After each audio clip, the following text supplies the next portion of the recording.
नमस्कार विद्यार्थी मित्रांनो, पुन्हा एकदा तुम्हा सर्वांचं स्पेक्ट्रम अकॅडमीच्या या युट्यूब चॅनलमध्ये सहर्ष स्वागत आहे।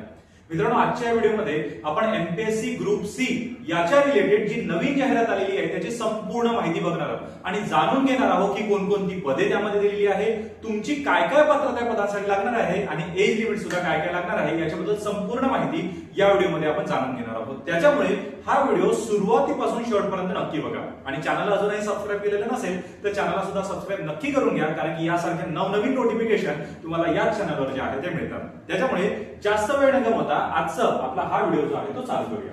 लक्षात असू मित्रांनो, महाराष्ट्र लोकसेवा आयोग गट क ची नवीन भरती जी आहे ती निघालेली आहे आणि थोडे मायनर चेंजेस सुद्धा झालेले आहेत। ते चेंजेस सुद्धा मी तुम्हाला यावर्षी जे आहे या व्हिडिओमध्ये जे आहे ते सांगून देईन, कारण की या वर्षीपासून काही बदल जे आहे ते ग्रुप सी भरतीमध्ये झालेले आहेत। आता लक्षात असू मित्रांनो, याच्यामध्ये जी माहिती जे तुमच्यासाठी महत्त्वाची असणार आहे ती म्हणजे भरतीचा तपशील। या तपशिलामध्ये लक्षात असू मित्रांनो, टोटल जागा ज्या आहे त्या देण्यात आल्या आहे 2619। ठीक आहे, टोटल वॅकन्सी ज्या देण्यात आलेल्या आहे त्या 2619 वॅकन्सी देण्यात आलेल्या आहे, ज्याच्यामध्ये मित्रांनो उद्योग निरीक्षकाच्या टोटल 9 वॅकन्सीज आहे, तांत्रिक सहाय्यक या पदाच्या 3 वॅकन्सीज आहेत, कर सहाय्यक या पदाच्या 282 वॅकन्सीज आहेत, सहाय्यक मोटार वाहन निरीक्षक याचे 461 जी आहे ती वॅकन्सीज मध्ये पदे आहेत आणि लिपिक टंक लेखक यांची सर्वात जास्त म्हणजे किती रे 1864 वॅकन्सीज आहेत। त्याच्यामुळे ही चांगली संधी तुमच्यासाठी आहे की लिपिक टंकलेखाच्या विविध कार्यालय आणि मंत्रालयांमार्फत जे विभाग आहेत त्यांच्या मार्फत भरली जाणारी लिपिक टंकलेखाच्या 1864 पदे जी आहे यांच्यासाठी सर्वात मोठी भरती जी आहे ती होणार आहे। आणि याच्यासाठी लक्षात असं मित्रांनो की मंत्रालय आणि प्रशासन म्हणजे लिपिक टंकलेखक पदाच्या सर्वाधिक 1864 जागा ज्या आहेत त्या निघालेल्या आहेत, त्याच्यामुळे ही चांगली संधी आहे। वित्त आणि कर विभाग याच्या 285 आणि 3 जागा ज्या आहेत, सहाय्यक पदासाठी 3 जागा आणि परिवहन आणि उद्योग याच्यात मोटार वाहन निरीक्षकचे 461 आणि उद्योग निरीक्षकाच्या 9 जागा तुम्हाला बघायला मिळतील। आता याच्यामध्ये उद्योग निरीक्षक आणि AMVI म्हणजे उद्योग निरीक्षक याच्यामध्ये इंजिनिअरिंग पदवी किंवा डिप्लोमा जो आहे तो तुमची पात्रता आहे लागेल। ठीक आहे, म्हणजे उद्योग निरीक्षक किंवा AMVI या पदासाठी जर तुम्हाला अप्लाय करायचं असेल तर इंजिनिअरिंग पदवी किंवा डिप्लोमा लागेल, सोबतच विज्ञान शाखेतील पदवी किंवा उद्योग निरीक्षकासाठी विज्ञान शाखेतील पदवी तुम्हाला लागेलच लागेल। आणि तांत्रिक सहाय्यक पदासाठी कोणत्याही शाखेतील पदवी जर तुम्ही असाल तरीही चालत जाईल। म्हणजेच काय रे, इंजिनिअरिंग पदवी किंवा डिप्लोमा जो आहे तो मेकॅनिकल किंवा याच्यामध्ये लागेल, विज्ञान शाखेतील पदवी उद्योग निरीक्षणासाठी लागेल आणि तांत्रिक सहाय्यक पदासाठी कोणत्याही शाखेतील तुमच्याकडे पदवी असेल तीही चालत जाईल। तर त्याच्यामुळे ही एक चांगली संधी आहे। आता बाकीची जी पदवी आहे म्हणजे लिपिक असेल, कर सहाय्यक असेल, याच्यासाठी फक्त तुमचं ग्रॅज्युएशन पाहिजे। तुमचं कोणत्याही स्ट्रीम मधून ग्रॅज्युएशन असेल, तुम्ही आर्ट्स असाल, कॉमर्स असाल, सायन्स असाल, कोणत्याही याच्यातून तुमचं ग्रॅज्युएशन असेल तर लिपिक आणि कर सहाय्यक या पदासाठी फक्त तुमचं ग्रॅज्युएशन जे आहे ते कम्प्लीट असलं पाहिजे। सोबतच मित्रांनो तुमच्याकडे एक्स्ट्रा काहीतरी असलं पाहिजे। एक्स्ट्रा काय आहे तर टंकलेखन मराठी म्हणजे मराठी टायपिंग तुमचं असलं पाहिजे 30 शब्द प्रति मिनिट। ठीक आहे, हे अनिवार्य आहे, कंपल्सरी आहे। 30 शब्द प्रति मिनिट हे मराठी टायपिंग असलं पाहिजे आणि इंग्रजी 40 शब्द प्रति मिनिट हे इंग्रजी टायपिंग तुमच्याकडे असलं पाहिजे जर तुम्हाला लिपिक आणि कर सहाय्यक या पदासाठी पात्र व्हायचं असेल तर।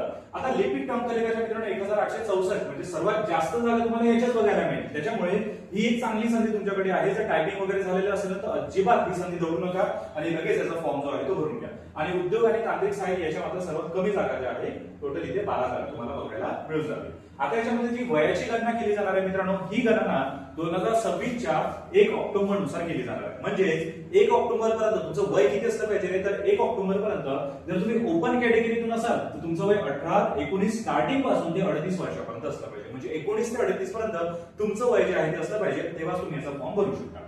मागासवर्गीय आणि अतिशय दुर्बल घटक असेल म्हणजे ओबीसी कॅन्डिडेट असाल तुमच्यासाठी 5 वर्षांची सूट जी आहे ती दिली जाते, म्हणजे 38 प्लस 5 वर्षांची सूट तुमच्यासाठी दिली जाते। आणि अनाथ असाल तर 5 वर्षांची वयोमर्यादेत सुद्धा सूट जी आहे तुम्हाला मिळून जाते। म्हणजे तुम्ही SC ST ओबीसी कॅन्डिडेट असाल तुमच्यासाठी चांगली संधी आहे की तुम्हाला 5 वर्षांची सूट जी आहे ते मिळून जाते। तर 38 आणि त्याच्यावर 5 वर्षांची सूट तुम्हाला मिळून जाते, ती चांगली संधी तुमच्यासाठी आली आहे। आता याच्यासाठी फी जी आहे, परीक्षा शुल्क जे आहे ते लक्षात असू द्या। खुल्या प्रवर्गासाठी मित्रांनो 394 रुपये। ठीक आहे, म्हणजे ओपन कॅटेगरी जे आहे त्यासाठी 394 रुपये जे आहे फी असणार आहे। राखीव प्रवर्ग याच्यासाठी असणार आहे 294 आणि नोकरी ठिकाण असणार आहे मित्रांनो संपूर्ण भारत। आता याच्यातही तुम्ही एक्स सर्व्हिसमॅन असाल म्हणजे माजी सैनिक असाल तर तुमच्यासाठी फक्त आणि फक्त 44 रुपये फी जी आहे ती असणार आहे। त्याच्यामुळे माजी सैनिकांसाठी 44, राखीव प्रवर्गासाठी 294 आणि खुल्या प्रवर्गासाठी 394 आणि नोकरी ठिकाण मित्रांनो संपूर्ण महाराष्ट्र ही असणार आहे। तारखा कोणत्या लक्षात ठेवायच्या तर तारखांबाबत लक्षात असू द्या. हे जे फॉर्म आहे याची नोटिफिकेशन ही कालच आलेली आहे, परंतु हे फॉर्म जे आहे ते स्टार्ट कधीपासून होणार आहे ते लक्षात असू द्या मित्रांनो. ऑनलाईन अर्ज जे आहे ते येत्या 27 जून पासून जे आहे ते स्टार्ट होणार आहे आणि कधीपर्यंत चालणार आहे 17 जुलै 2026 पर्यंत. म्हणजे 27 जून ते 17 जुलै पर्यंत तुम्हाला फॉर्म जे आहे ते भरायचे. कारण याची जी पहिली सीबीटी म्हणजे कम्प्युटर बेस्ड टेस्ट जी होणार आहे ती होणार आहे 27 सप्टेंबर 2026.